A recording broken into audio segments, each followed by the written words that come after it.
Both North and South Carolina, as well as other states, of course, in the Union, have a state auditor.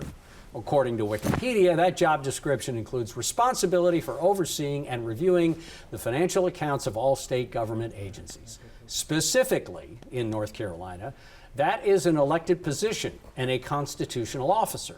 So besides financial oversight and accounting, what kind of leverage would this office have? Well, joining us now is the fairly newly elected Tar Heel State Auditor, Dave Boliek. Your Honor, welcome to the program. Well, Chris, thanks for having me.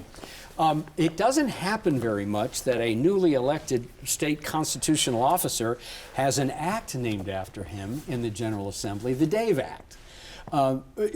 Please, and I'm being a little bit flippant, Your Honor, but what does the acronym mean and what's the use of that? Yeah, so the Dave Act establishes the division of accountability, value, and efficiency within our office. And it was a budget mechanism to enhance the resources that we have in the office. And the goal is really to take a look at efficiency across state government, agency by agency, institution by institution, with a data-driven approach.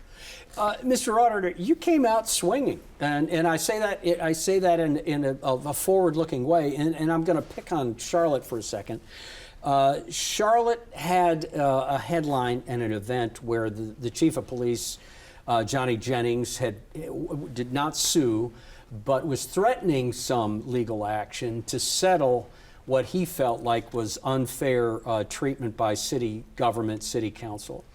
And it was to the tune of 6 figures, and you can look it up. Anyone can look it up. But the point was, is the state auditor, you came out and said we are going to audit that transaction. Why did you pick that one, and what does that represent? Yeah, well, first of all, the goal is to make the state auditors, and that was one of my goals, and our team's goal is to make the state auditor's office here in North Carolina relevant to everyday North Carolinians. And one of the ways we can do that is to be what I call proactively reactive, right? And so when things come up in the news that the average citizen would expect the state auditor to have some influence over, we want to be able to engage. And at the time, the city of Charlotte had settled with the chief of police. The amount of money that they had settled with was not public.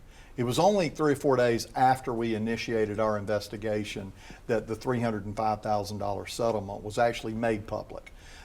So by taking that action, it helps to add to the transparency and shed light on spending of public money. And that was the reason for the investigation. And what was the outcome of the investigation? Well, the investigation is still pending, the full outcome, but clearly the city announced that they had actually settled with the chief for $305,000.